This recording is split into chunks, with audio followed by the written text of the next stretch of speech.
Hello students, I welcome you all to the YouTube channel understanding basics. इस वाली video में हम क्या डिस्कस करेंगे? India's nuclear policy. बेसिकली इसमें हम समझेंगे कि आखिरकार इंडिया ने अपना न्यूक्लियर एक्सप्लोजन कब करा, राइट? पहला न्यूक्लियर एक्सप्लोजन कब करा, फिर उसके बाद कब फाइनली इंडिया ने बोला कि आज से हम क्या है, एक न्यूक्लियर वेपन स्टेट है, राइट? ये सारी चीज़ें हम समझेंगे और साथ ही साथ हम ये भी समझेंगे कि जो इंडिया के पास एट प्रेजेंट न्यूक्लियर वेपन्स हैं, तो उसको रेगुलेट करने वाली, उसको एक तरीके से कंट्रोल करने वाली जो न्यूक्लियर डॉक्ट्रीन है, यानी कि कौन कौन से ऐसे प्रिंसिपल्स हैं जो हमें गाइड कर रहे हैं कि हम अपने न्यूक्लियर वेपन्स किसके खिलाफ इस्तेमाल करेंगे, कब इस्तेमाल करेंगे। तो इसके रिगार्डिंग हमारे पास कुछ सेट ऑफ प्रिंसिपल्स हैं जो हम फॉलो करते हैं। तो आखिरकार वो प्रिंसिपल्स क्या है जो हमारे न्यूक्लियर वेपन्स के यूज़ को गाइड करते हैं, ये सारी चीज़ें हैं जो हम समझेंगे। तो बहुत इंटरेस्टिंग चीज़ होने वाली है। चलिए शुरू करते हैं। पहला इंडिया का जो न्यूक्लियर एक्सप्लोजन होता है वो इंडिया के द्वारा करा जाता है इन द ईयर ऑफ 1974। मई 1974 में जाकर के इंडिया क्या करता है, पहला न्यूक्लियर एक्सप्लोजन करता है। तो ये एक इंपॉर्टेंट फैक्ट है जो एग्जाम में पूछा जा सकता है कि इंडिया का पहला न्यूक्लियर एक्सप्लोजन कौन से ईयर में होता है। 1974। उस समय इंदिरा गांधी क्या थी? उस समय इंदिरा गांधी इंडिया की प्राइम मिनिस्टर थी, ठीक है। इसके बारे में हम डिस्कस करेंगे कि आखिरकार इंडिया ने कैसे अपनी साइंस एंड टेक्नोलॉजी को इतना डेवलप करा कि 1974 तक आते आते इंडिया अपना पहला न्यूक्लियर एक्सप्लोजन कर पाया। तो ऑब्वियस सी बात है कि इससे पहले काफ़ी लंबे टाइम तक हमने अपना साइंस एंड टेक्नोलॉजी में डेवलपमेंट किया होगा, क्योंकि 1 साल या 2 साल की तो बात नहीं होती है कि भाई आप अपना न्यूक्लियर वेपन डेवलप कर लो। काफ़ी लंबे टाइम तक हमें रिसर्च करना पड़ता है, काफ़ी इंफ्रास्ट्रक्चर डेवलपमेंट करना पड़ता है, तब जा करके ये चीज़ें हो पाती है। तो इसका मतलब ये है कि आज़ादी के बाद से ही कहीं ना कहीं हम अपनी साइंस एंड टेक्नोलॉजी में, अपने रिसर्च में इन्वेस्टमेंट कर रहे थे। अब हम क्या समझेंगे, इसलिए हमें समझना होगा कि इंडिया का जो साइंस एंड टेक्नोलॉजी का डेवलपमेंट है आज़ादी के बाद का, उसको हमें समझना होगा starting from the time period of Nehru. तो चलिए शुरू करते हैं। क्या यहाँ पर बोला जा रहा है? Nehru had always put his faith in science and technology for rapidly building a modern India.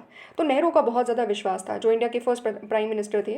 वो बोलते थे कि भाई देखो, इंडिया को हम मॉडर्न तो बनाना चाहते हैं, लेकिन मॉडर्न बनाने के लिए एक ज़रूरी चीज़ क्या है, साइंस और टेक्नोलॉजी में इंडिया को एडवांस रहना पड़ेगा। अपनी खुद की साइंस एंड टेक्नोलॉजी डेवलप करनी पड़ेगी, दूसरे के ऊपर हम डिपेंड नहीं रह सकते साइंस एंड टेक्नोलॉजी के मैटर्स में, ठीक है। इसलिए उन्होंने क्या करा, a significant component of his industrialization plan was the nuclear program initiated in the late 1940s under the guidance of Homi J Bhabha. तो उन्होंने क्या करा, इंडिया का जो इंडस्ट्रियलाइजेशन का प्लान था, ये सारी चीज़ें थी, तो उसी में एक सिग्निफिकेंट कंपोनेंट इंडस्ट्रियलाइजेशन की जब बात करी जा रही थी, तो उसमें हमने फोकस करा न्यूक्लियर प्रोग्राम को डेवलप करने में। न्यूक्लियर प्रोग्राम का डेवलपमेंट का मतलब यहाँ पर है कि भाई इंडिया को क्या करना पड़ेगा, अपने यहाँ पर न्यूक्लियर पावर को डेवलप करना पड़ेगा। और इसके लिए लीडरशिप किसके अंदर थी, मतलब बेसिकली लीडरशिप किसको दी गई, होमी जे भाभा को दी गई। इनके नाम पर क्या है, भाभा एटॉमिक रिसर्च सेंटर भी है, आपको पता होगा, ठीक है। ये क्या है, इंडिया का एक रिसर्च सेंटर है जो कि न्यूक्लियर वेपन और साथ ही साथ में जो न्यूक्लियर एनर्जी का जो डेवलपमेंट है, उसमें जो भी रिसर्च वगैरह करना होता है, तो ये एक रिसर्च सेंटर है जो करता है। ये रिसर्च सेंटर किसके अंतर्गत काम करता है? ये बेसिकली रिसर्च सेंटर है डिपार्टमेंट ऑफ एटॉमिक एनर्जी के अंतर्गत, ठीक है। तो हमारा जो ओवरऑल डिपार्टमेंट है, जो न्यूक्लियर डेवलपमेंट वगैरह एटॉमिक एनर्जी से रिलेटेड सारी चीज़ें देखता है, तो वो क्या है, वो है department of atomic energy. And उसी में ही एक रिसर्च सेंटर है, भाभा एटॉमिक रिसर्च सेंटर, ठीक है। तो जो होमी जे भाभा थे, उनकी लीडरशिप में क्या करा, इंडिया ने फोकस करना चालू करा कि भाई ठीक है, हमें भी क्या करना पड़ेगा, अपने यहाँ पर न्यूक्लियर एनर्जी को डेवलप करना पड़ेगा, ठीक। इस तरीके से स्टार्टिंग होती है। India want to generate atomic energy for peaceful purpose. तो इंडिया का स्टैंड क्लियर था कि देखो, हम अपनी एटॉमिक एनर्जी को डेवलप करेंगे, न्यूक्लियर एनर्जी को डेवलप हम करेंगे, लेकिन किस चीज़ के लिए, उसका यूज़ कहाँ करेंगे, पीसफुल पर्पज़ के लिए, ठीक है। तो हम लोग ये सीधा सीधा बोल रहे थे स्टार्टिंग से कि हम न्यूक्लियर एनर्जी को वेपन्स के डेवलपमेंट के लिए इस्तेमाल नहीं करेंगे, रादर पीसफुल पर्पज़ के लिए इस्तेमाल करेंगे। पीसफुल पर्पज़ का मतलब क्या है, जैसे एक तरीके से न्यूक्लियर एनर्जी का इस्तेमाल से हम क्या कर सकते हैं, न्यूक्लियर रिएक्टर स्टैब्लिश करते हैं, उससे क्या होता है, इलेक्ट्रिसिटी का प्रोडक्शन होता है। न्यूक्लियर रिएक्टर्स, थर्मल रिएक्टर्स एक तरीके से जैसे इलेक्ट्रिसिटी प्रोड्यूस करते हैं, ठीक वैसे न्यूक्लियर रिएक्टर्स क्या कर रहे हैं, रिएक्शन की वजह से जो यूरेनियम एंड थोरियम है, इन सब का इस्तेमाल किया जाता है, रिएक्शन होता है and there is a production of electricity. समझ में आ गया? तो ये हमारा पीसफुल पर्पस था। सिमिलरली माइनिंग पर्पस के लिए भी इस्तेमाल किया जाएगा कि भाई माइनिंग करनी है तो क्या करना पड़ेगा, एक्सप्लोजन करना पड़ेगा, एक्सकवेशन करना पड़ेगा। इन सब चीज़ों में भी क्या करना पड़ेगा, न्यूक्लियर वेपन्स, न्यूक्लियर एनर्जी का एक तरीके से हम क्या कर सकते थे, इस्तेमाल कर सकते। तो ये हमारा आइडिया था। हम रिलक्टेंट थे, हम स्टार्टिंग से बोल रहे थे कि हम क्या करेंगे, एटॉमिक एनर्जी डेवलप करेंगे, लेकिन किस चीज़ के लिए, पीसफुल पर्पज़ के लिए, ठीक। आगे बढ़ते हैं। Nehru was against nuclear weapons, तो उन्होंने सीधा बोला कि न्यूक्लियर एनर्जी का इस्तेमाल हम पीसफुल पर्पज़ के लिए करेंगे, हम न्यूक्लियर वेपन्स को डेवलप करने के लिए नहीं करेंगे। क्लियर है? तो यहाँ से हमें समझ में आती है कि स्टार्टिंग से हमारी सोच क्या थी कि एनर्जी का विकास करना है, लेकिन एनर्जी का विकास किस में करना है? पीसफुल तरीके से यूज़ करने के लिए करना है, उसको वेपनाइज नहीं करना, उसको वेपन के तौर पर इस्तेमाल नहीं करना है। ये स्टैंड था स्टार्टिंग से। इसीलिए उन्होंने क्या करा, नेहरू ने क्या करा, जो सुपर पावर्स थी, अलग अलग पावर्स थी, उनसे एक तरीके से प्लीड करा, उनसे बात करी कि हमें क्या करना चाहिए, कॉम्प्रिहेंसिव न्यूक्लियर डिसआर्मामेंट करना चाहिए। न्यूक्लियर डिसआर्मामेंट का मतलब है कि भाई जिस जिस कंट्रीज़ के पास न्यूक्लियर वेपन है, आप अपने न्यूक्लियर वेपन्स को एक तरीके से डिस्ट्रॉय करो और क्या करो, न्यूक्लियर डिसआर्म करो। ठीक है, न्यूक्लियर वेपन्स को पूरी दुनिया से ख़त्म हमें करना चाहिए। अदरवाइज सोच क्या है कि न्यूक्लियर वेपन्स एक तरीके से पूरी सिक्योरिटी, पूरी दुनिया की पीस एंड सिक्योरिटी और स्टेबिलिटी के लिए थ्रेट बन सकते हैं। क्योंकि अगर किसी दो कंट्री के बीच में वॉर हो गया ना, तो अगर वो दोनों कंट्रीज़ न्यूक्लियर वेपन वाली कंट्रीज़ है, तो फिर क्या हो सकता है, न्यूक्लियर वॉर हो सकता है। इसीलिए नेहरू इस तरीके से बात कर रहे थे कि एक न्यूक्लियर डिसआर्मामेंट होना चाहिए, न्यूक्लियर वेपन्स को हमें ख़त्म करना चाहिए। हाउएवर हुआ क्या, लेकिन क्या बात मानी गई नेहरू की? किसी सुपर पावर ने बात मानी नेहरू की? नहीं मानी। तो न्यूक्लियर आर्सेनल क्या हुए, न्यूक्लियर आर्सेनल यानी कि न्यूक्लियर वेपन्स बढ़ते चले गए। अलग अलग कंट्रीज़ के पास, जिसके पास भी न्यूक्लियर वेपन्स थे, वो अपनी न्यूक्लियर आर्सेनल्स को बढ़ाता चला गया और ज़्यादा से ज़्यादा वेपन्स डेवलप करते चले गए। और उसके बाद क्या होता है, एक इंपॉर्टेंट डेवलपमेंट होती है, एक इंपॉर्टेंट डेवलपमेंट जिसकी वजह से इंडिया का जो स्टैंड था न्यूक्लियर वेपन को लेकर के वो चेंज होता है। क्या होता है वो? चाइना। चाइना क्या करता है, चाइना 1964 में, 1962 में आपको पता होगा इंडिया के साथ वॉर होता है, और उसके 2 साल के बाद ही चाइना क्या बन जाता है, एक न्यूक्लियर वेपन स्टेट बन जाता है। वो बोलता है कि भाई चाइना के पास क्या है, 1964 से चाइना के पास न्यूक्लियर वेपन है। ठीक है, तो जब चाइना 1964 में, ये एक इंपॉर्टेंट ईयर है, एग्जाम में पूछा जा सकता है, जब 1964 में चाइना ने क्या करा, न्यूक्लियर वेपन डेवलप करे, तो उस समय 5 न्यूक्लियर वेपन स्टेट्स थे। कितने थे?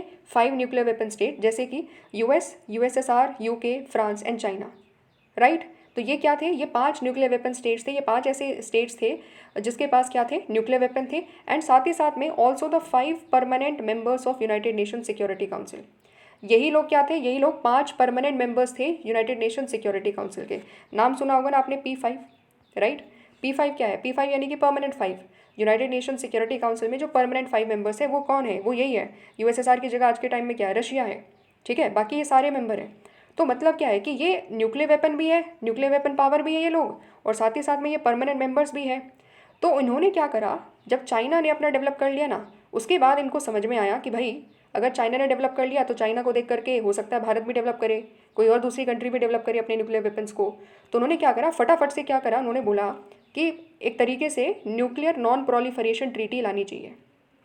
तो 1968 में, इंपॉर्टेंट ईयर है, 1968 में ये लोग लेकर के आए nuclear non proliferation treaty. Non proliferation का मतलब है कि अब जितने मेंबर्स के पास ऑलरेडी न्यूक्लियर वेपन है, इसके बाद कोई भी दूसरा देश न्यूक्लियर वेपन डेवलप नहीं कर सकता। और उनको क्या करना पड़ेगा, जितने भी कंट्रीज़ है जिसके पास न्यूक्लियर वेपन नहीं है, वो इस पर्टिकुलर ट्रीटी पर साइन करेंगे और ये बोलेंगे कि भाई वो लोग क्या नहीं करेंगे, वो लोग न्यूक्लियर वेपन्स डेवलप नहीं करेंगे, कभी भी डेवलप नहीं करेंगे। समझ में आया? तो ये चीज़ें थी एक तरीके से। इन सब मेंबर्स ने क्या करा, ये ट्रीटी को बाकी सभी कंट्रीज़ के ऊपर, जो नॉन न्यूक्लियर स्टेट्स हैं, उनके ऊपर इम्पोज करने की कोशिश करी।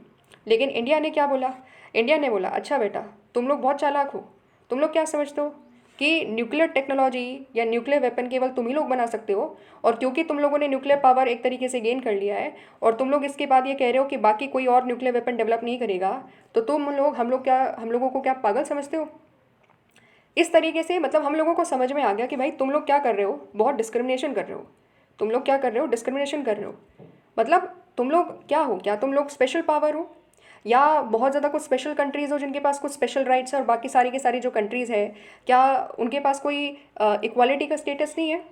तो इस तरीके से बेसिकली यहाँ पर भारत क्या कह रहा है, यहाँ पर कह रहा है कि भाई ये चीज़ डिस्क्रिमिनेटरी है, कि क्या तुम में स्पेशल है कि तुम ही लोग न्यूक्लियर वेपन्स को डेवलप करोगे, और बाकी कंट्रीज जिनको हो सकता है आगे भविष्य में थ्रेट भी हो जाए, कोई नेबर, जैसे इंडिया के पास क्या था, थ्रेट था कि भाई 1962 में ऑलरेडी चाइना से हम लोग वॉर लड़ चुके हैं और चाइना तो बन गया न्यूक्लियर वेपन पावर, चाइना तो न्यूक्लियर वेपन स्टेट बन चुका है। इंडिया ऐसा का ऐसे ही रहेगा तो बाद में चाइना क्या बोलेगा, चाइना बोलेगा हमें थ्रेटन करेगा, न्यूक्लियर दिखा दिखा करके हमें थ्रेट करेगा।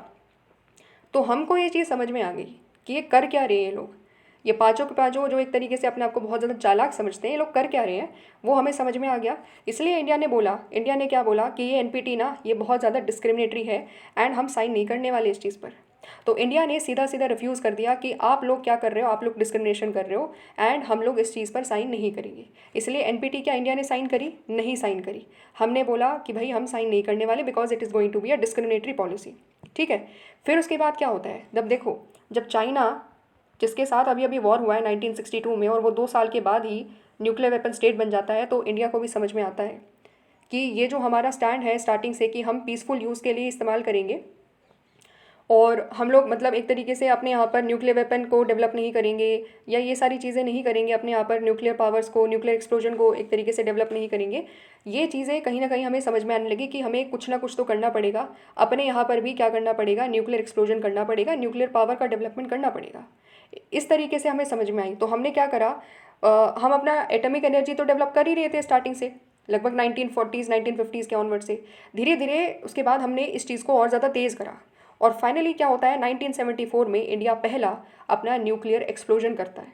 ठीक है, तो जब चाइना ने ये चीज़ कर दी तो उसके बाद हमने अपना जो एडवांसमेंट था न्यूक्लियर एनर्जी का डेवलपमेंट का वो हमने और ज़्यादा तेज़ कर दिया और फाइनली इंडिया अपना क्या करता है, पहला न्यूक्लियर टेस्ट करता है। और इस ऑपरेशन का नाम क्या रखा जाता है, जो 1974 में पोखरण राजस्थान में जो पहला न्यूक्लियर एक्सप्लोजन किया जाता है, इसका नाम रखा जाता है ऑपरेशन स्माइलिंग बुद्धा।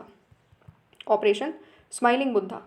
ठीक है, अब ये हमने दुनिया को क्या बोला, जब हमने ये चीज़ कर दी, हमने पहला न्यूक्लियर एक्सप्लोजन कर दिया और दुनिया को समझ में आ गया कि भाई ये तो भारत ने तो ये चीज़ कर दी, भारत भी क्या बन चुका है, एक तरीके से न्यूक्लियर पावर बन चुका है, राइट।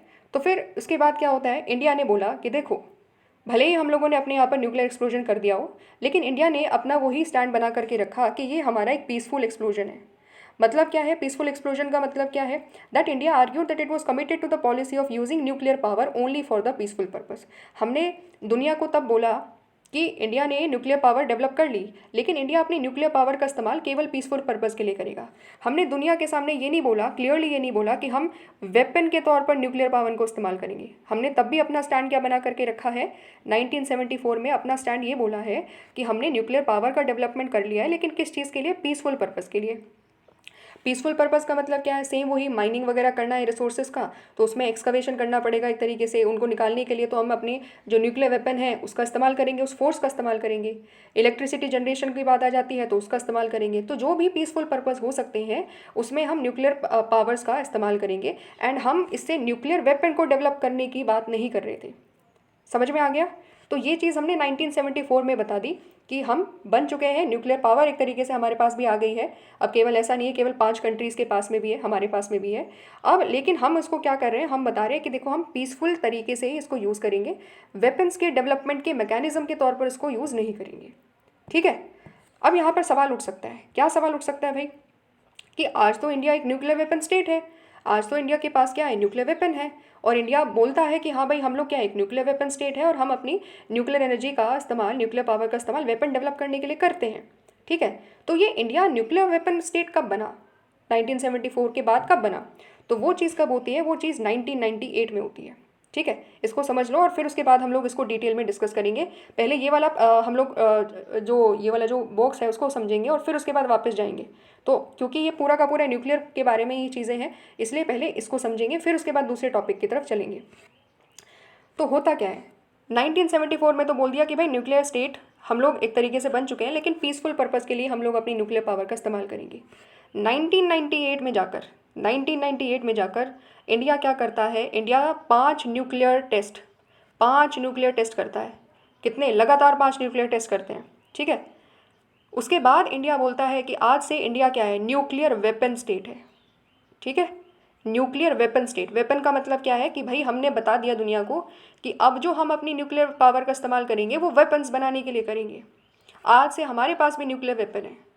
पहले क्या बोला, पीसफुल पर्पस के लिए करेंगे। ठीक है, वेपन्स बनाने के लिए नहीं करेंगे। यहाँ पर पूरी दुनिया के सामने बोला कि आज से हम लोग क्या है, आज से हमारे पास में भी न्यूक्लियर वेपन है और हम अपनी न्यूक्लियर पावर का इस्तेमाल वेपन्स बनाने के लिए भी करेंगे। तो दैट इज़ द डिफरेंस। 1998 के बाद इसलिए इंडिया को बोला जाता है कि इंडिया क्या है, न्यूक्लियर वेपन स्टेट है। समझ में आ गया। तो ये डिफरेंस है कि 1998 के बाद से हमारे पास क्या आने चालू हुए, हमने अपने न्यूक्लियर टेस्ट करा, न्यूक्लियर वेपन्स का टेस्ट करा, 5 लगातार न्यूक्लियर वेपन्स एक तरीके से हमने उसका टेस्ट करा है। और फिर उसके बाद जब ये सक्सेसफुल हो गए तो हमने अपने आप को डिक्लेयर करा दैट राइट नाउ 1998 के बाद इंडिया क्या बन चुका है, न्यूक्लियर वेपन स्टेट बन चुका है। ठीक है, जैसे 1974 में जो इंडिया का जो टेस्ट था, ठीक है, 1974 में इंडिया ने जो टेस्ट करा था उसका नाम क्या था, पूरे ऑपरेशन का नाम था स्माइलिंग बुद्धा। सिमिलरली ये जो पूरा ऑपरेशन होता है उसका नाम क्या होता है, उसको दिया जाता है ऑपरेशन शक्ति, ऑपरेशन शक्ति, राइट।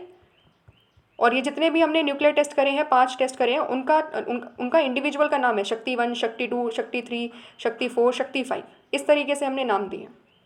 ओवरऑल ऑपरेशन का नाम क्या है, ऑपरेशन शक्ति। तो यहाँ तक चीज़ें समझ में आई, ये सारी चीज़ें हैं। ठीक है, अब हम इस पर्टिकुलर बॉक्स की तरफ चलते हैं और समझते हैं कि क्या किया इंडिया ने। तो इंडिया, जैसे आप समझ रहे थे कि इंडिया ने क्या करा, जितनी भी इंटरनेशनल ट्रीटीज़ थी उन सबको अपोज करा, क्योंकि वो सारी की सारी ट्रीटीज़ क्या थी, सारी की सारी treaties basically selectively non nuclear states के ऊपर, नॉन न्यूक्लियर पावर्स के ऊपर लगाई जा रही थी। और जो 5 न्यूक्लियर वेपन पावर ऑलरेडी बन चुके थे उनकी मोनोपोली स्टैब्लिश करने की कोशिश कर रही थी कि भाई केवल 5 ही कंट्रीज़ क्या कर सकते हैं, न्यूक्लियर वेपन डेवलप कर सकते हैं, वही लोग न्यूक्लियर पावर बन सकते हैं, और बाकी सबके ऊपर क्या किए जा रहे थे, बाकी सबको मना कर दिया जा रहा था। तो इंडिया ने बोला कि भाई ऐसी चीज़ ठीक नहीं है, एंड इसीलिए इंडिया ने जो NPT थी, नॉन प्रोलिफरेशन ट्रीटी, उस पर साइन करने से मना कर दिया था। फिर उसके बाद क्या होता है, India oppose the indefinite extension of NPT 1995। वो जो NPT एक तरीके से आई थी, नॉन प्रोलिफरेशन ट्रीटी आती है 1968 में। उसके बाद क्या होता है, उसके बाद 1995 में एक्सटेंशन होता है NPT का। इसी को ही इनडेफिनिट एक्सटेंशन, मतलब नॉन प्रोलिफरेशन जो ट्रीटी है वो हमेशा चलती रहेगी, और कोई भी कंट्री जिसने NPT को साइन करके रखा है वो कभी भी न्यूक्लियर वेपन डेवलप नहीं कर पाएगी, इस तरीके से बात करी गई। तो इंडिया ने इस चीज़ को भी रिजेक्ट करा, इस चीज़ को भी क्रिटिसाइज़ करा कि भाई ऐसा गलत किया जा रहा है, बाकी सभी स्टेट्स के साथ एक तरीके से डिस्क्रिमिनेशन किया जा रहा है। ठीक है, और साथ ही साथ में जो कॉम्प्रिहेंसिव टेस्ट बैन ट्रीटी थी, कॉम्प्रिहेंसिव टेस्ट बैन जो ट्रीटी आती है, इंडिया ने इस पर्टिकुलर ट्रीटी से भी साइन करने से मना कर दिया था, क्योंकि ये ट्रीटी कह रही थी, क्या कह रही थी, कि ना ही तो एक तरीके से मिलिट्री पर्पज़ के लिए न्यूक्लियर पावर का इस्तेमाल कर सकता है कोई, और ना ही कोई पीसफुल पर्पज़ के लिए भी इस्तेमाल कर सकता है। मतलब ये ट्रीटी पीसफुल पर्पज़ के लिए भी न्यूक्लियर पावर को डेवलप करने से मना कर दे रही थी। ठीक है, तो इस तरीके से इंडिया ने बोला कि भाई ये दोनों ही चीज़ें गलत है, ना तो हम CTBT साइन करेंगे, कॉम्प्रिहेंसिव टेस्ट बैन ट्रीटी को भी मना कर दिया हम लोगों ने कि हम साइन नहीं करने वाले, और साथ ही साथ में जो NPT का जो एक्सटेंशन होता है 1995 में कि NPT चलती रहेगी लंबे टाइम तक, इनडेफिनेट टाइम तक, तो इंडिया ने इस चीज़ को भी क्या करा, रिजेक्ट करा, अपोज करा।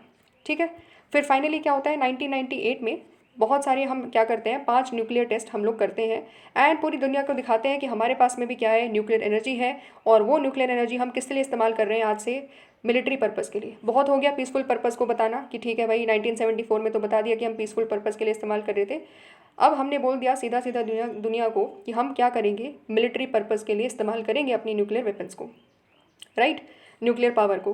फिर उसके बाद पाकिस्तान क्या करता है, पाकिस्तान भी एक तरीके से इंडिया को फॉलो करता है, एंड इंक्रीजिंगली पाकिस्तान भी क्या करता है, पाकिस्तान भी एक न्यूक्लियर वेपन स्टेट बन जाता है। तो इंडिया के बाद पाकिस्तान के पास में भी न्यूक्लियर वेपन आ गए, तो उसकी वजह से क्या होता है कि बेसिकली जो पूरा रीजन है उसकी वल्नरेबिलिटी बढ़ जाती है। वल्नरेबिलिटी किस चीज़ की, कि हो सकता है मे बी अगर पाकिस्तान इंडिया में क्या हो, कन्फ्लिक्ट हो, तो हो सकता है भाई पाकिस्तान या इंडिया में से कोई भी कंट्री क्या कर सकती है, एक तरीके से वेपन्स को यूज़ कर सकती है, न्यूक्लियर वेपन एक तरीके से यूज़ किया जा सकता है। तो इसलिए बहुत ज़्यादा क्या लगा, दुनिया को लगा कि भाई हो सकता है मे भी खतरा हो सके, इंटरनेशनल सिक्योरिटी को लेकर के काफ़ी बड़ा एक इशू नज़र आया। इसीलिए इंटरनेशनल कम्युनिटी ने क्या करा, इंटरनेशनल कम्युनिटी ने जो इंडिया और पाकिस्तान ने जो टेस्ट करे थे उसकी वजह से सैंक्शंस लगा दिए दोनों कंट्रीज़ के ऊपर, इंडिया के ऊपर भी, पाकिस्तान के ऊपर भी। लेकिन इंडिया ने क्या करा, काफ़ी ज़्यादा डिप्लोमेटिक तरीके से बात करी इंडिया ने USA के साथ, समझाया USA को कि देखो भाई, भले ही इंडिया के पास क्या हो, न्यूक्लियर वेपन हो, लेकिन इंडिया की जो पॉलिसी है ना, इंडिया का जो नेचर रहा है, या जो हमारे पास न्यूक्लियर वेपन आए हैं, वो हम किसी के ऊपर अटैक करने के लिए इस्तेमाल नहीं करेंगे, किसी के ऊपर अटैक करने के लिए इस्तेमाल नहीं करेंगे। और हमारी जो न्यूक्लियर पॉलिसी थी, जो हमारी न्यूक्लियर पॉलिसी है, जो अभी हम समझेंगे क्या है हमारी न्यूक्लियर पॉलिसी, उसकी वजह से हमने उसको समझाया कि इंडिया किस तरीके से अपने न्यूक्लियर वेपन्स को इस्तेमाल करेगा। और फिर USA को भी समझ में आया, बाकी सभी कंट्रीज़ को भी समझ में आया, एंड उन्होंने जो हमारे ऊपर सैंक्शंस लगाए थे, इकोनॉमिक सैंक्शंस जो लगाए थे, जिसकी वजह से इंडिया को काफ़ी सारी दिक्कतें हो रही थी, तो वो सारे हटा दिए गए। अब हम यहाँ पर क्या समझते हैं, सबसे ज़्यादा इंपॉर्टेंट चीज़ क्या, कि चलो भाई ठीक है, इंडिया न्यूक्लियर वेपन पावर तो बन गया, न्यूक्लियर वेपन स्टेट तो बन गया 1998 में, लेकिन हम अपनी न्यूक्लियर वेपन किसके खिलाफ इस्तेमाल करेंगे, कैसे इस्तेमाल करेंगे, क्या पर्पज़ है, क्या ऐसे प्रिंसिपल्स है जो हमारे न्यूक्लियर वेपन्स के यूज़ को गाइड करते हैं, वो समझेंगे, जो कि काफ़ी इंपॉर्टेंट है, आपको जाननी चाहिए। सबसे पहला क्या है, ये सारी चीज़ों को क्या बोला जाता है, इंडियाज़ न्यूक्लियर डॉक्ट्रिन। इंडिया की न्यूक्लियर का जो एक तरीके से जो हमारी पॉलिसी है कि हम अपने न्यूक्लियर वेपन्स का कब इस्तेमाल करेंगे, वो बोला जाता है इंडियाज़ न्यूक्लियर डॉक्ट्रिन। सबसे पहली चीज़ क्या है यहाँ पर, नो फर्स्ट यूज़। सबसे पहला फीचर्स हमारी न्यूक्लियर डॉक्ट्रिन का क्या है, न्यूक्लियर पॉलिसी का क्या है, या न्यूक्लियर प्रिंसिपल्स का क्या है, वो आता है no first use. No first use माने, नो फर्स्ट यूज़ का मतलब है कि भाई हम किसी के ऊपर भी इंडिया पहले अटैक नहीं करेगा, फर्स्ट यूज़ नहीं करेगा इंडिया कभी भी अपने न्यूक्लियर पावर्स का, न्यूक्लियर वेपन्स का किसी भी दूसरी कंट्री के ऊपर। ऐसा नहीं होगा कि भारत ने अपने न्यूक्लियर वेपन्स का इस्तेमाल कर दिया है दूसरी कंट्रीज़ के ऊपर। समझ में आ रहा है?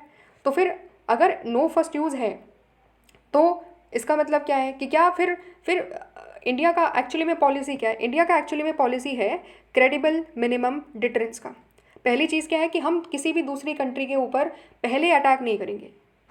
कोई दूसरा कंट्री हमारे ऊपर अटैक कर सकता है, लेकिन इंडिया कभी भी क्या नहीं कर सकता, इंडिया कभी भी अपने न्यूक्लियर वेपन्स का एक तरीके से यूज़ करते हुए किसी दूसरी कंट्री पर अटैक नहीं करेगा। ठीक है, यहाँ पर एक और चीज़ जो हमें समझनी है कि इंडिया कभी भी जो नॉन न्यूक्लियर स्टेट है, यानी कि जिनके पास न्यूक्लियर वेपन नहीं है, उसके खिलाफ कभी भी अपने न्यूक्लियर वेपन्स इस्तेमाल नहीं करेगा, कभी भी इस्तेमाल नहीं करेगा। तो ये चीज़ है जो हमें समझनी है। पहली चीज़, इंडिया कभी भी खुद अटैक नहीं करेगा, अपने वेपन्स खुद पहले फर्स्ट अटेम्प्ट में हम खुद यूज़ नहीं करेंगे किसी और के ऊपर अटैक करने के लिए। रिटालिएशन अगर करना है, अगर हमारे ऊपर अटैक होता है तब हम यूज़ करेंगे अपने न्यूक्लियर वेपन को, पहले खुद किसी के ऊपर अटैक नहीं करेंगे। दूसरी बड़ी चीज़ कि हम कभी भी जो नॉन न्यूक्लियर स्टेट्स हैं, हमारे आसपास में कोई भी हमारा नेबर कंट्री है या कोई भी दुनिया में दूसरा स्टेट है, अगर उनके पास न्यूक्लियर वेपन्स नहीं हैं तो हम उनके खिलाफ अपने न्यूक्लियर वेपन्स इस्तेमाल नहीं करेंगे। समझ में आ गई? यहाँ तक बात समझ में आई? फिर उसके बाद आती है बात क्रेडिबल मिनिमम डिटरेंस की, जिसको हम CMD भी बोलते हैं। क्रेडिबल का मतलब होता है रिलायबल, मिनिमम डिटरेंस का मतलब क्या होता है, डिटरेंस का मतलब क्या होता है, डिटरेंस का मतलब है यहाँ पर कि हम एक मिनिमम डर पैदा करके रखना चाहते हैं।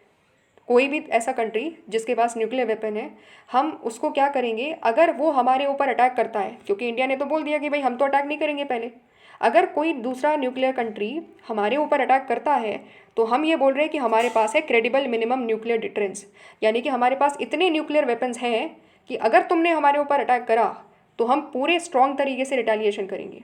इतना वेपन्स हम रखेंगे, हम बहुत ज़्यादा वेपन्स भी नहीं रखेंगे। इसको समझो, यहाँ पर मिनिमल शब्द का मतलब यहाँ पर क्या है कि हम बहुत ज़्यादा वेपन्स भी नहीं रखेंगे कि हम अपने न्यूक्लियर वेपन्स को बढ़ाते जा रहे हैं, नहीं, हम इतने वेपन्स रखेंगे ताकि इससे क्या हो सके, इंडिया की सिक्योरिटी हो सके, इंडिया एक डेटरेंस क्रिएट कर सके किसी भी दूसरे कंट्री में जो हमारे ऊपर सोच रहा है कि वो इंडिया के ऊपर न्यूक्लियर वेपन अटैक करना चाहता है। तो हम उसको पहले ही बता रहे हैं कि भाई अगर तुमने हमारे ऊपर अटैक कर दिया ना, तो हमारे पास इतने न्यूक्लियर वेपन्स तो है कि हम तुम्हें तबाह कर देंगे अगर तुम हमारे ऊपर अटैक करोगे तो। समझ में आ रहा है? तो ये चीज़ है, इसीलिए हम क्या कर रहे हैं, डेटरेंस क्रिएट कर रहे हैं। हम क्या कर रहे हैं, हम डेटरेंस क्रिएट कर रहे हैं कि सोचना मत इंडिया के बारे में, इंडिया के ऊपर अटैक करने की, है ना। भले ही हम ये कह रहे हो कि हम नो फर्स्ट यूज़ करेंगे, हम तुम्हारे ऊपर पहले अटैक नहीं करने वाले, लेकिन अगर गलती से तुमने हमारे ऊपर अटैक कर दिया तो हमारे पास इतने न्यूक्लियर वेपन हैं कि हम तुम्हारी एक तरीके से तुम्हारा नामो निशान मिटा सकते हैं। हमारे पास क्रेडिबल मिनिमम डेटरेंस है। तो पूरा आइडिया क्या है, पूरा आइडिया समझो, पूरा आइडिया क्या है, डेटरेंस क्रिएट करने का। ठीक है, यहाँ पर दो चीज़ें समझनी है। यहाँ पर इंडिया क्या कह रहा है कि हम बहुत ज़्यादा वेपन्स भी नहीं रखेंगे। हम ऐसा नहीं है कि हम लगातार वेपन्स तब से लेकर के आज तक बहुत सारे वेपन्स बढ़ाते जा रहे हैं, ऐसा नहीं कर रहे हम लोग।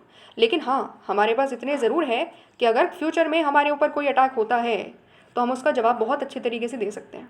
हम अपनी सिक्योरिटी के लिए, अपने एक तरीके से उसको जवाब देने के लिए, हमारे पास डिटरेंस क्रिएट करने के लिए हमारे पास वेपन है। और इसीलिए हम लोग बोल रहे हैं कि देखो, भले ही इंडिया नो फर्स्ट यूज़ वाली पॉलिसी लेकर के चल रहा हो, लेकिन हमने डिटरेंस क्रिएट कर रखा है दूसरी कंट्रीज़ के दिल में कि अगर तुमने अटैक करा इंडिया के ऊपर तो उनके अंदर ये डर है स्टार्टिंग से ही कि भले इंडिया पहले अटैक ना करे, लेकिन अगर जब इंडिया रिटेलिएट करेगा ना, तो इतना स्ट्रॉन्ग रिटेलिएट करेगा कि वो लोग ख़त्म हो सकते हैं। समझ में आ गया?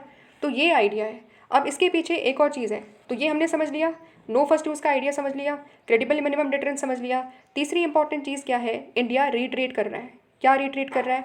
याद करो कि नेहरू क्या स्टार्टिंग से कह रहे थे नेहरू बोल रहे थे डिसआर्मामेंट के बारे में कि भाई देखो दुनिया में न्यूक्लियर डिसआर्मामेंट होना चाहिए, बहुत ज़्यादा न्यूक्लियर वेपन्स बढ़ने नहीं चाहिए। ठीक है, तो इंडिया अभी भी उसी कमिटमेंट को लेकर के चल रहा है। इंडिया रीट्रेट करता है, इंडिया का जो कमिटमेंट है global, verifiable and non discriminatory तरीके से न्यूक्लियर डिसआर्मामेंट के लिए, so that it can lead to a nuclear weapon free world. India बोल रहा है कि अगर ठीक है, न्यूक्लियर डिसआर्मामेंट को आज भी हम सपोर्ट कर रहे हैं, आज भी हम ये नहीं कह रहे कि दुनिया में न्यूक्लियर आर्मामेंट बढ़ने चाहिए और ज़्यादा न्यूक्लियर वेपन्स बढ़ने चाहिए। हम न्यूक्लियर प्रोलिफरेशन को रिजेक्ट करते हैं, हम न्यूक्लियर डिसआर्मामेंट को सपोर्ट करते हैं। और हम ये बोल रहे हैं कि अगर दुनिया के सारे लीडर्स जिन जिन के पास न्यूक्लियर वेपन्स हैं, वो सारी कंट्रीज़ एक साथ आती हैं और बोलती है कि हम आज से न्यूक्लियर वेपन्स को अपने डिस्ट्रॉय कर देंगे, डिसआर्मामेंट की तरफ आगे बढ़ेंगे, तो इंडिया सपोर्ट करेगा उस चीज़ को, और इंडिया न्यूक्लियर डिसआर्मामेंट को ही सपोर्ट करता है। लेकिन इंडिया को जब समझ में आया कि इंडिया के ऊपर खुद खतरा है, तो इसीलिए हमने क्या करा, अपनी न्यूक्लियर टेस्ट करे 1998 में। समझ में आ गया? अब इसके पीछे का एक बहुत दिलचस्प चीज़ समझो। तो यहाँ तक चीज़ें क्लियर है कि India nuclear weapon free world में बिलीव करता है। अब यहाँ पर क्या हो सकता है, क्वेश्चन उठ सकता है कि इंडिया क्या कॉन्ट्रडिक्टरी नहीं कर रहा? पहले इंडिया कह रहा है कि भाई न्यूक्लियर वेपन फ्री वर्ल्ड में आज भी बिलीव करते हो, लेकिन इंडिया खुद न्यूक्लियर वेपन लेकर के बैठा हुआ है। क्या ये इंडिया का कॉन्ट्रडिक्शन नहीं है? क्या इंडिया दो अलग अलग बातें नहीं बोल रहा, अपोजिट बातें नहीं बोल रहा? तो हमें समझना पड़ेगा। तो यहाँ पर क्या होता है, यहाँ पर मैं डॉक्टर APJ अब्दुल कलाम के बारे में बताती हूँ आपको कि उनसे पूछा गया कि क्या आपको लगता है कि जो आपने न्यूक्लियर वेपन्स डेवलप करने में मदद करी, या जो भी आपका रोल रहा, क्या ये चीज़ सही थी इंडिया के लिए, या इसके पीछे आपका पूरा ओपिनियन क्या है? क्योंकि आप तो काफ़ी एक तरीके से ऐसे इंडिविजुअल जो स्पिरिचुअलिज्म में विश्वास रखते हो, जो शांति में विश्वास रखते हो। तो अगर आप खुद शांति में विश्वास रखते हो, तो फिर आपने किस तरीके से ये सोचा कि इंडिया को डेवलप करना चाहिए, वो भी न्यूक्लियर वेपन? ठीक है, इस तरीके से क्वेश्चन उठाया। तो फिर उन्होंने क्या बोला? उन्होंने ये बोला कि इंडिया को क्या चाहिए, इंडिया को चाहिए डेवलपमेंट। इंडिया को लगातार क्या करना है, फ्यूचर में भी इंडिया को डेवलपमेंट करना है, और डेवलपमेंट केवल पीस में ही हो सकता है। विकास के लिए सबसे पहली कंडीशन क्या है कि इंडिया में शांति होनी चाहिए। और शांति कैसे आ सकती है? शांति स्ट्रेंथ से आती है। शांति किससे आती है? शांति आती है स्ट्रेंथ से। यानी कि आप ताकतवर स्टेट होंगे तभी कोई दूसरी कंट्री डरेगी आपके ऊपर अटैक करने से। अगर आप ताकतवर नहीं होंगे, क्योंकि स्ट्रेंथ रिस्पेक्ट्स स्ट्रेंथ, स्ट्रेंथ हमेशा स्ट्रेंथ को ही रिस्पेक्ट करती है।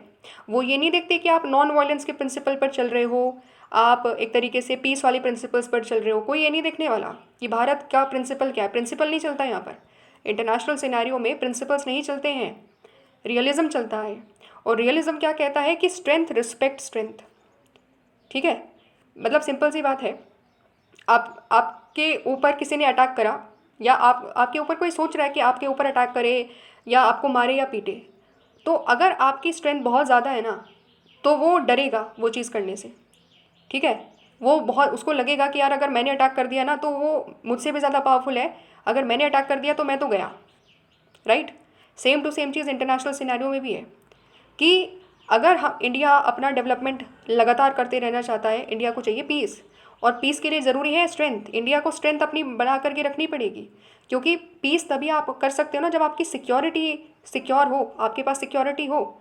अगर दुनिया के अलग अलग देश, आपके पड़ोसी देश जैसे चाइना ने डेवलप कर लिया, और चाइना आपको थ्रेटन कर रहा है लगातार कि भाई तुम्हारे ऊपर, तुमने अगर ये बात नहीं सुनी, या बॉर्डर पर एक तरीके से डिस्प्यूट चल रहा है, एंड वो हमेशा आपको डर बना रहता है कि भाई चाइना से क्या करना पड़ेगा, दबके रहना पड़ेगा, वरना ये क्या कर देगा, न्यूक्लियर वेपन का इस्तेमाल कर देगा। समझ रहे हो? तो ये चीज़ें थी हमारे सामने, इसीलिए उन्होंने बोला कि स्ट्रेंथ रिस्पेक्ट स्ट्रेंथ। तो अगर इंडिया को डेवलप करना है, तो भले ही हम शांति वाले रास्ते पर चल रहे हैं, लेकिन हमें अपने आप को, अपनी सिक्योरिटी को पहले देखना पड़ेगा। और सिक्योरिटी कैसे आएगी? हमें अपने आप के न्यूक्लियर वेपन्स को, इसीलिए हमने डेवलप करा है। समझ में आ गया? तो ये चीज़ें हैं। तो हम दो चीज़ों को साथ में लेकर के चल रहे हैं। नो डाउट कि हम पीस के बारे में बात करते हैं, हम न्यूक्लियर डिसआर्मामेंट के बारे में भी बात कर रहे हैं, लेकिन साथ साथ हमें पता है कि इंडिया को अपनी नेशनल सिक्योरिटी को स्ट्रेंथन करने के लिए भी क्या चाहिए होगा, न्यूक्लियर पावर या न्यूक्लियर वेपन्स चाहिए होंगे। इसीलिए हमने ये चीज़ें करी है। ठीक है, तो आई होप यहाँ तक चीज़ें समझ में आई, पूरा आइडियोलॉजी हमने समझा, सारी चीज़ें हमने समझी कि किस तरीके से इंटरनेशनल सिनेरियो पर चीज़ें हो रही थी, कैसे इंडिया ने अपनी पॉलिसी बनाई, नो फर्स्ट यूज़ का मतलब क्या है, क्रेडिबल मिनिमम डिटरेंस का मतलब क्या है, और किस तरीके से इंडिया ने अपने न्यूक्लियर वेपन्स को डेवलप करा। ठीक है, तो ये सारी चीज़ें आई होप यहाँ तक चीज़ें क्लियर होगी। अब हम आगे बढ़ते हैं। ये दो पैराग्राफ हैं, छोटी छोटी एक एक दो दो इंपॉर्टेंट बातें हैं, बहुत ज़्यादा इंपॉर्टेंट नहीं है, जो आसानी से समझ में आएगी। तो चलिए यहाँ पर समझते हैं। तो जब यहाँ पर बताया जा रहा है कि 1974 में जब हम अपना पहला न्यूक्लियर एक्सप्लोजन कर रहे थे during the time of Indira Gandhi की जो लीडरशिप थी उस समय, तो उसमें क्या होता है, उस समय इंडिया की जो इंटरनल सिचुएशन थी, डोमेस्टिक पॉलिटिक्स थी, वो बहुत ज़्यादा अच्छी नहीं थी। क्यों अच्छी नहीं थी? क्योंकि अरब इसराइल वॉर चल रहा था 1973 में, और पूरी दुनिया में क्या हो रहा था, ऑयल शॉक की वजह से बेसिकली बहुत ज़्यादा इन्फ्लेशन हो रहा था, क्योंकि तेल के जो प्राइसेस थे वो बढ़ गए थे।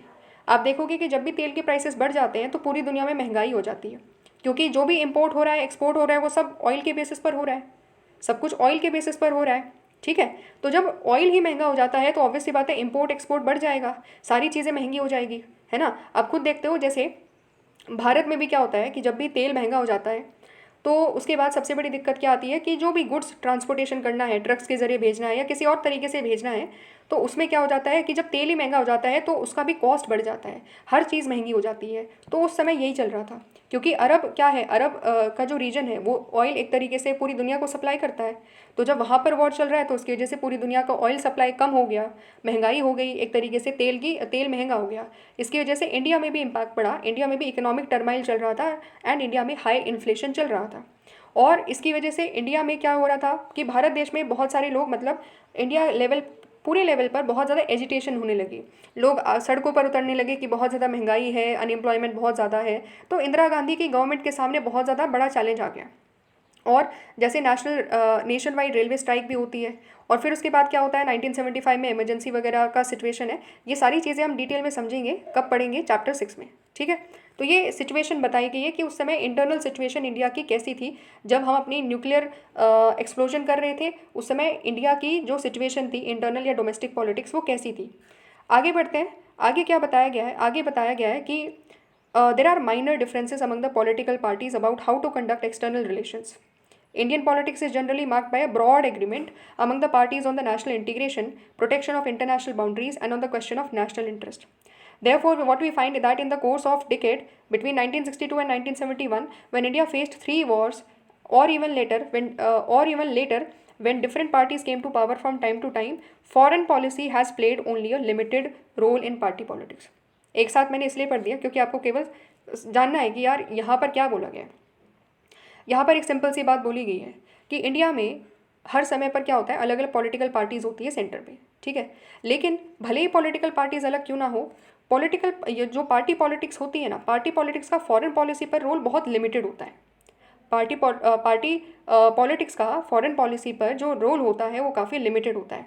क्यों बोला जा रहा है ऐसा, ऐसा क्यों है? क्योंकि जनरली आप देखोगे कि कोई भी पार्टी आती है वो जब भी अपनी फॉरेन पॉलिसी करती है ना, तो वो बहुत ज़्यादा फॉरेन पॉलिसी में चेंजेस लेकर नहीं आती। वो जो पिछली फॉरेन पॉलिसी जो चल रही है उसी में थोड़ा मोड़ा चेंजेस करना, यही सारी चीज़ें वो करती है। जो ब्रॉड एग्रीमेंट है, जो जनरल फॉरेन पॉलिसीज़ है, वो एज इट इज़ चलती है। जैसे फॉर एग्जांपल, सिंपल सा अगर हम एग्जांपल देखें, जैसे आज के टाइम में इंडिया एक फॉरेन पॉलिसी लेकर के चल रहा है, मतलब फॉरेन पॉलिसी में इंडिया का ये पॉलिसी है नेबरहुड फर्स्ट पॉलिसी, कि हम अपने नेबर्स पर क्या करेंगे, नेबर्स को फर्स्ट रखेंगे। अगर उनमें कोई भी दिक्कत आती है, हमारे आसपास के जितने भी नेबरहुड कंट्रीज़ हैं उनमें कोई भी प्रॉब्लम आती है, कोई भी वो चैलेंज फेस करते हैं, तो इंडिया रिस्पॉन्ड करेगा। इंडिया उनको फर्स्ट प्रायोरिटी पर रखेगा। मदद पहुँचानी होगी, अर्थक्वेक आएगा, इकोनॉमिक क्राइसिस होगा, तो इंडिया उनको मदद करेगा, फर्स्ट प्रायोरिटी पर उनको रखेगा। तो ऐसा नहीं है कि अभी क्योंकि बीजेपी गवर्नमेंट की द्वारा ये पॉलिसी लेकर के आई गई है तो आने वाले टाइम में जो कांग्रेस है वो ये बोलेगी कि नहीं भाई, हम नेबरहुड को रिजेक्ट कर देंगे, नेबरहुड फर्स्ट पॉलिसी को हम रिजेक्ट कर देंगे, और हम ये बोलेंगे कि नहीं, नेबरहुड को हम सेकंड रखेंगे या थर्ड रखेंगे। ऐसा नहीं करने वाले। क्यों? क्योंकि नेबरहुड एक इम्पॉर्टेंट पार्ट है। स्टार्टिंग से ही, जब से हमने एक तरीके से हमें आज़ादी मिली है, तो इंडिया का कोशिश रहा है कि हम अपने नेबर्स के साथ बहुत अच्छे रिलेशंस मेंटेन करके रखें। ठीक है, चाहे बांग्लादेश की बात करें, श्रीलंका की बात करें, भूटान की बात करें, नेपाल की बात करें, पाकिस्तान के भी साथ में कोशिश करी थी, लेकिन सारी कोशिशें नाकाम हुई। ठीक है, तो वो एक अलग सिनेरियो है, लेकिन कोशिश क्या है कि इंडिया अपने नेबरहुड के साथ अच्छे रिलेशंस मेंटेन करे। क्योंकि अगर नेबरहुड में पीस होगा तो ऑब्वियस सी बात है इंडिया में भी पीस होगा। अगर नेबरहुड में एक क्राइसिस रहेगा ना, तो उसका इम्पैक्ट इंडिया के ऊपर भी दिखता है। तो ये फॉरेन पॉलिसी ऐसे चलती है। फॉरेन पॉलिसी ऐसा नहीं है कि अगर कोई दूसरी पार्टी आ गई तो वो बहुत ज़्यादा ड्रास्टिक चेंज लेकर के आ जाएगी फॉरेन पॉलिसी में। नहीं, क्यों नहीं ऐसा होता भाई? क्यों लगभग मोर और लेस सेम पॉलिसी फॉलो करती है, इरिस्पेक्टिव कि बीजेपी सेंटर में है या कांग्रेस सेंटर में है? ऐसा क्यों है? इसीलिए है क्योंकि फॉरेन पॉलिसी एक ही आइडिया पर चलती है, that is based upon national interest. आपका नेशनल इंटरेस्ट आप अचीव करते हो फॉरेन पॉलिसी से, और इसीलिए आप कोई ऐसे फॉरेन पॉलिसी लेकर नहीं आओगे या कोई भी ऐसी फॉरेन पॉलिसी को नहीं हटाओगे जो आपके नेशनल इंटरेस्ट को अटेन कर रही हो, जो आपके नेशनल इंटरेस्ट के हिसाब से बिल्कुल ठीक हो। समझ में आ रहा है? तो ये चीज़ें हैं। तो इसीलिए जितने भी पिछले टाइम पीरियड में जब कांग्रेस की सरकार थी या किसी और की सरकार थी, उसमें जो जितने भी इंटरनेशनल एग्रीमेंट रहते हैं, हम उसी चीज़ को आज भी कंटिन्यू करते हुए आ रहे हैं। रेदर हम करते क्या है, हम ऐसा नहीं है कि मतलब as it is same to same चीज़ें चल रही हैं, हम थोड़ा सा रिलेशनशिप को और ज़्यादा डीपर करने की कोशिश कर रहे हैं।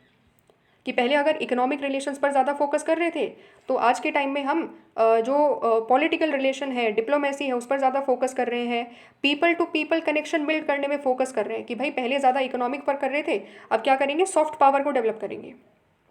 अब इंडिया की जो पहचान है कि पूरी दुनिया इंडिया को कैसे जानेगी, इंडिया के कल्चर की वजह से जानेगी। ठीक है, इंडिया की सॉफ्ट पावर को देखेगी कि भाई इंडिया क्या करता है। जब कोविड-19 आती है तो इंडिया वैक्सीन देता है पूरी अलग अलग कंट्रीज़ को, उनको मदद करता है। अगर नेपाल में अर्थक्वेक आता है तो इंडिया अपनी फोर्स भेजता है, अपना जितना भी मदद हो सकता है उतना करता है। टर्की में अगर अर्थक्वेक आता है तो इंडिया भी वहाँ पर हेल्प भेज रहा है। म्यांमार में अगर अर्थक्वेक आता है या कहीं और कुछ और होता है तो वहाँ पर इंडिया मदद कर रहा है। तो ये एक इंडिया की अलग चेंजेस है, थोड़े थोड़े चेंजेस है, लेकिन ओवरऑल आइडिया क्या है, नेशनल इंटरेस्ट। और नेशनल इंटरेस्ट में सॉफ्ट पावर भी आती है कि इंडिया अपने आप को दिखाना चाहता है कि इंडिया एक काफ़ी स्ट्रॉन्ग पावर है एंड इंडिया मदद कर सकता है, और इंडिया दुनिया की जो लीडरशिप है उसमें एक इम्पॉर्टेंट रोल प्ले कर सकता है। तो दैट इज़ वाई फ़र्क नहीं पड़ता कि कांग्रेस है या बीजेपी है या कोई और अदर पार्टी है, वो लगभग सेम तरीके से काम करेगी, क्योंकि उसका कोई भी फॉरेन पॉलिसी वो अडॉप्ट करेगी, उसका ऑब्जेक्टिव क्या है, नेशनल इंटरेस्ट है। इसीलिए बोला जा रहा है कि फॉरेन पॉलिसी में बहुत ज़्यादा पार्टी पॉलिटिक्स का रोल नहीं है। पार्टी पॉलिटिक्स का रोल आप डोमेस्टिक पॉलिटिक्स में देखोगे कि बीजेपी कुछ और पॉलिसीज़ लेकर आना चाहती है, कांग्रेस कुछ और पॉलिसीज़ लेकर के आना चाहती है, बट ये सेम टू सेम चीज़ इंटरनेशनल लेवल पर नहीं दिखेगी आपको। ठीक है, यहाँ पर डोमेस्टिक पॉलिटिक्स में बहुत ज़्यादा डिफरेंसेस आपको देखने को मिलेंगे कि भाई जो पहली पॉलिसी चल रही थी उसको अगली वाली सरकार डिसकंटिन्यू कर देगी, मना कर देगी, नहीं हम ऐसा नहीं कर रहे, कुछ और करेंगे, नया करेंगे। लेकिन इंटरनेशनल लेवल पर बहुत ज़्यादा चेंजेस नहीं होते हैं, कुछ छोटे छोटे चेंजेस होते हैं, लेकिन ब्रॉड लेवल पर जो नेशनल इंटरेस्ट है उसमें जो पॉलिसीज़ सही तरीके से काम कर रही है वैसी ही चीज़ों को चलाया जाता है।